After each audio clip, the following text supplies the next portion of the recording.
अगर आपने प्लॉट खरीदा है या प्लॉट की रजिस्ट्री करवाने जा रहे हैं तो आप सावधान हो जाइए। चाहे आपने एग्रीमेंट कोई भी डीड करवाई है तो क्यों हो जाइए। देखिए कितना बड़ा स्कैम प्रॉपर्टी डीलर कर रहे हैं आपके साथ और आपको जानकारी नहीं, आप खरीद चुके हैं, ठीक है। और एडवोकेट भी आपको जानकारी दे नहीं रहे हैं, ठीक है, क्योंकि तहसील के एडवोकेट या तो उन्हें जानकारी है नहीं, अगर है तो प्रॉपर्टी डीलर के जानकार है वो।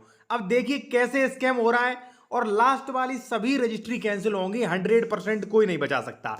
पहले आप ये देख लीजिए कि देखिए 2 दाखिल खारिज के आदेश निरस्त हुए, ये पहला मैटर नहीं।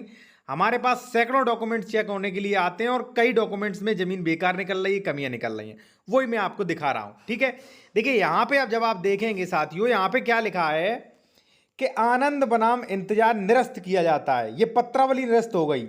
आदेश का अमल दरामद खतौनी पर इस आशय से किया जाता है कि विक्रेता द्वारा अपने अंश से अधिक, देखिए अंश से अधिक विक्रय कर दिया, और देखिए रजिस्ट्री भी हो गई, ठीक है। इसके पश्चात विक्रेता के पास कोई स्वामित्व बचता नहीं है, इसलिए जो पत्रावली निरस्त और दाखिल खारिज का आदेश, यानी कि भाई जिसने खरीदा था उसका पैसा भी गया और लास्ट वाली रजिस्ट्री भी कैंसिल होगी। पोजीशन कहां पे दे दिया पता नहीं।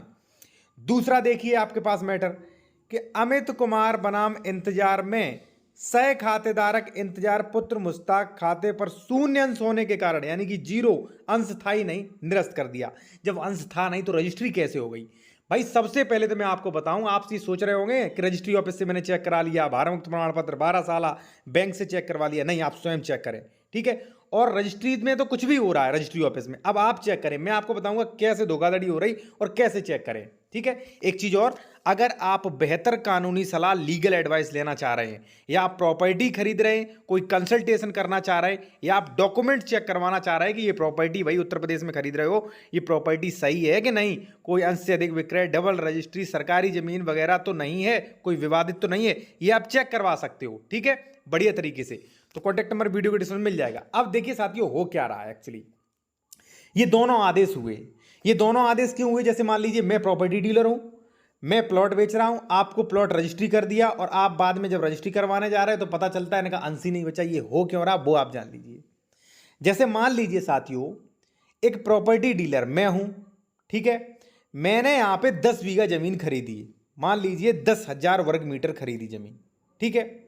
अब रजिस्ट्री तो मैंने 10,000 वर्ग मीटर की करा ली और वहां पे मैंने सपोज दैट मान लीजिए 50 प्लॉट काट दिए। अब भाई जमीन हो गई खत्म, ठीक है ना, क्योंकि भाई 50 प्लॉट काट दिए। छोटा उदाहरण दूं, जैसे मान लीजिए मैंने 1,000 वर्ग मीटर की प्लॉटिंग की है, ठीक है। तो 1,000 वर्ग मीटर में भाई हम ज्यादा से ज्यादा 6 प्लॉट्स बेच सकते हैं। कुछ कुछ जमीन जो है सड़कों में जाएगी, ठीक है। तो यानी कि हम ज्यादा से ज्यादा 700 वर्ग मीटर जमीन बेच सकते हैं, ठीक है। लेकिन हमने कर दी वहां पे 9 प्लॉट की रजिस्ट्री, 10 प्लॉट की रजिस्ट्री। भाई रजिस्ट्रियां हो रही हैं, दाखिल खारिज भी हो रही। अब ये हो कैसे रहे? मैंने खरीदी 1,000 वर्ग मीटर और बेच दी 1,200, बेच दी 1,300, तो ये कहां से हो रहा? प्रॉपर्टी डीलर क्या कहते थे, मेरा एग्रीमेंट है, मैंने इतनी रजिस्ट्रियां खरीदी। भाई आप ये चेक करिए कि इस प्रॉपर्टी ने कितना जमीन खरीदा है। मान लीजिए 1,000 वर्ग मीटर, टोटल एरिया 1,500 वर्ग मीटर, 2,000 वर्ग मीटर, कितने रोड़ों में चला गया है? मान लीजिए 500 रोड़ों में चला गया। कितनी जमीन बाकी बची? मानिए 1,000 वर्ग मीटर जमीन बाकी बची। कितने प्लॉट्स बेच दिए? मान लीजिए 100 वर्ग मीटर के 8 प्लॉट बेच दिए, तो 2 प्लॉट और बेच सकता है। ये चीज देखिए भाई, कितना खरीदा कितना बेच रहा है, ठीक। अब हो क्या रहा है, मान लीजिए उसने 10 बीघा की प्लॉटिंग करी, 10 बीघा की रजिस्ट्री करवा ली, 4 बार में रजिस्ट्री कराई, 2 का दाखिल खारिज हुआ, वही आदेश आपको दिखा के बेवकूफ बना रहा है और रजिस्ट्रियां धड़ल्ले से करवा रहा है। दाखिल खारिज कहां से हो जाएगा आपका भाई, ठीक है ना।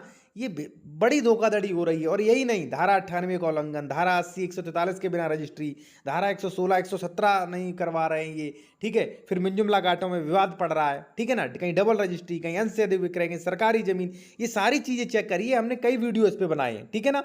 और अगर मान लीजिए आप कोई प्रॉपर्टी खरीद रहे हैं, कंसल्टेशन अवश्य करिए। आप क्या क्या आपको देखना चाहिए, ठीक है। आप चाहें तो डॉक्यूमेंट्स भी चेक करवा सकते हैं अगर आप उत्तर प्रदेश से हैं, कि भाई खतौनी वगैरह हमारी सही है कि नहीं, इसमें रजिस्ट्री वगैरह डबल तो नहीं की गई है, ये चीज़ें आप चेक करवा सकते हैं, ठीक है ना। तो आप जो है भाई जागरूक बनिए, ठीक है, और नए नियमों का पालन करिए। जो लेआउट पास्ड है, अर्बन प्लानिंग डेवलपमेंट्स के नियम है, 143 है, धारा 80 है, डबल रजिस्ट्री, अंश से अधिक विक्रय, इसकी श्रेणी नंबर क्या है, खातेदार का वर्ग क्या है, कितने सही खातेदारक हैं, दाखिल खारिज के समस्त आदेश, ये सारी चीजें चेक करिए। आप नहीं कर सकते तो कंसल्टेशन करिए, ठीक है। कॉन्टैक्ट नंबर वीडियो डिस्क्रिप्शन में मिल जाएगा आपको साथियों। धन्यवाद।